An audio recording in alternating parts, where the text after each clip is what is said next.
What's going on, everyone, and welcome back to the channel. Today I've got some more NBA news to, of course, be talking about with you guys. In today's news, there is a big rumor going around right now that the New York Knicks are extremely interested in trying to trade for Terry Rozier and Shai Gilgeous-Alexander, and this is all being reported by Christian Weinfeld of New York Daily News. Now, let's get all this SGA, Shai Gilgeous-Alexander stuff out of the way first. I think this is the biggest nonsense, big nonsense that I have really ever seen. I don't understand how all of these, news keep currently reporting all this nonsense revolving around SGA apparently wanting a trade or Oklahoma looking to trade him. Why would OKC look to trade a guy that could possibly be their franchise player, if not be one of the best second stars in the NBA? This guy is an extremely really good talent in the NBA, to the point where he's only 22 years of age and he's averaging nearly 24 points per game, 5.9 assists, 4.7 rebounds on 41% from 3. With extremely good defense, he can guard 1, 2, and 3. Why would OKC want to trade him? They're going to sign him to a max contract, 5 years, worth probably about $30 million per year, and that will be that. Then he'll either go on to live his career as, the main star of OKC, where he'll probably one day average 27 points per game, or he'll be one of the best second stars probably in the NBA. There is no way, what would the Knicks be even able to trade to kind of get SGA to the team? The Oklahoma City Thunder already have 20 first round picks. Why would they want 4 more? There's literally no reason to make this happen at all. Eventually they got to say, hey, we've got enough first round picks. Let's actually go turn them into future elite role players or future all-stars. That's what they're going to want to do. They're not going to want to go out here and trade their best player. Without SGA, I believe this team won 1 or 2 games, and he missed 20 games. They've got a 10%, if that, 5 to 10% win percent. I think it could even be 5%. They've got a 5% win percentage when they don't have SGA. But when they did have SGA, they actually managed to win about 21 games. That's how good this player is. He's a very, very good player, and he will not be going anywhere. But let's just say, theoretically, he requested a trade for some odd reason, and the New York Knicks wanted to get him. Of course, they'd try and get him. It'd definitely be about 4 future first-round picks, considering this kid could be an absolute elite player in the NBA, and you're guaranteed to have an extra 5 years of him. So again, it'd probably be about 4 future first-round picks. Especially if the Knicks have RJ Barrett, Julius Randle, and SGA. Those picks probably won't be that good. So you're definitely going to have to throw in probably another young player like Obi Toppin and probably a Kevin Knox to make this happen. So again, there's still no way OKC would accept this.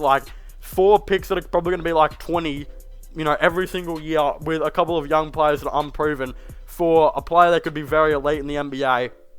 It's not happening at all. Let's stop talking about this right now. I don't want to talk about this anymore because I just think it's so pathetic how all these journalists are kind of saying he's going to get traded. He won't get traded unless he requests a trade. That's putting it as simple as it is.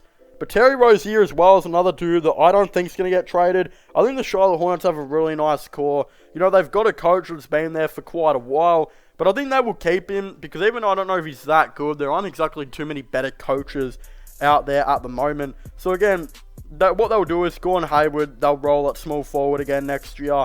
I expect another big year out of LaMelo Ball. He'll probably improve to average 20 plus points per game. I think they'll look to go out and sign an all-star. I think they'll offer a DeMar DeRozan, type guy a contract. They're definitely going to let players like Devontae Graham and that walk, Cody Zeller as well. Probably won't be coming back. I definitely could see the Charlotte Hornets offering another dude a max type contract. I think the player you probably go to, give that max contract to is probably John Collins.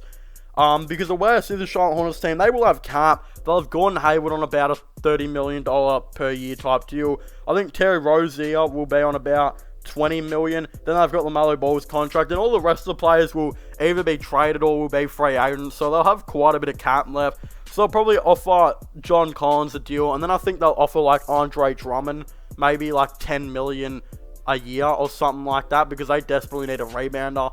Then they'll probably form a team that looks like, LaMelo Ball at point guard, Terry Rozier at shooting guard, Gordon Hayward at small forward, John Collins at power forward, Andre Drummond at center. While off the bench, they could have like PJ Washington and whoever else they decide to bring in free agency. Probably some veterans. And that team for sure becomes a playoff team and would probably be nearly the best defensive team in the NBA. Like, no one's stopping that. But their defense would probably be a bottom 10 in the NBA. So that'd be something to kind of watch out for, I suppose. But yeah, they're not going to trade Terry Rozier, I don't think, either. Unless, I don't think Rozier's a free agent. I think he's still got 1 year left. It would be unless he was to request a trade, which I don't think he would.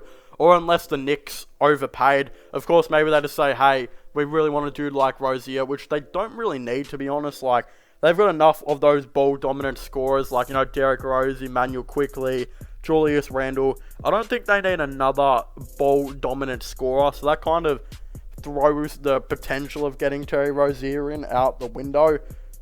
So again, I just don't believe in that at all. I think as well, when you kind of look at it in the big landscapes of things, I'd probably say that, yeah, you'd kind of roll with, still this team that I said. But if they were able to get Terry Rozier, the Knicks, they'd probably have to offer up like a young player, probably like an Obi Toppin type dude and a first round pick.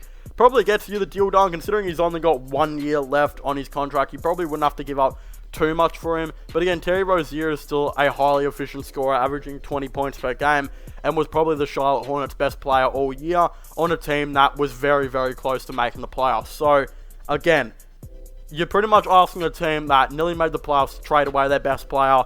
Probably won't happen. Of course, I don't think Rozier will be their best player next year. I think Hayward will kind of make a jump again, as he's now fully off these injuries, besides his thumb ones. But he's just still getting used to this team. I think he had a fantastic year as well. He'll be cool for this team again. I hope they keep him next year. And then I think LaMelo Ball will eventually become their best player, probably next year, when he probably averages like 20 points per game and like 7 or 8 assists and a highly efficient defense, which I think LaMelo Ball can probably do. So yeah, that team, if they can, I think they'll be the favourites to get Andre Drummond. I think they'll realise Jarrett Allen will be too much, because if they want to offer another player a max, they're not going to be able to afford Jarrett Allen. So go for a cheaper dude like Andre Drummond, who's reportedly going to be leaving the Lakers because they're going to only offer him a minimum contract when he apparently wants a lot more than that, which means he's going to have to leave, I suppose, to kind of course, make all of this work. And then, when we look at it like that, he'll probably come on like a $7 million contract. They won't offer Jarrett Allen one, $7 or $10 million one. And of course, Jarrett Allen will get a contract offer from probably OKC and the Cavs. And then I think they should maybe look to offer like a player like John Collins a max. Then you really got scorers all over the place. It'd be such an interesting team. Like, LaMelo Ball's an elite playmaker, where he's really nice at shooting threes now too, which is really crazy. Terry Rozier's mainly like a shot creator. And then you got Gordon Hayward, who's like your big catch and shoot dude. And then, of course, John Collins is like your stretch four that can catch and shoot sometimes and just be like a nice scoring power forward. Then Andre Drummond, who'll be your rebounder. The team's got everything offensively: an elite catch and shoot player, an elite shot creator, an elite playmaker, an elite rebounder, and an elite stretch four. It's got everything, but it doesn't have everything defensively. Andre Drummond's not that good of a defender anymore. John Collins is improving. Of course, Gordon Hayward used to be better than what he is now. Terry Rozier's a bit small at that too. And then, of course, LaMelo Ball's I think going to be an elite defender eventually. But in that team right now, it's not that good defensively. But hey, the Lakers were the only team in like the last 5 years to build, to win a championship off defense, consistently. I know Raptors had a couple of good defenders, but they were very offensive, heavy too. And then, of course, the Cavs, Warriors, and whoever wins it this year, either it's Phoenix or Milwaukee, are very good, much better offensive teams than defensive teams, I think. So it'll be very interesting to see how this, of course, all goes. Don't forget to, leave a like and subscribe to the channel. Of course, I guess Milwaukee might be more defensive, but, let me know down below what you guys all think. Don't forget to subscribe to my gaming channel and my IRL/long channels. Don't forget to check out my podcast as well if you haven't already, which I will all link in the description down below. But as I was saying, thank you guys so much for watching this video. Make sure to leave a like, subscribe, and comment, and I'll see you guys next time. Goodbye.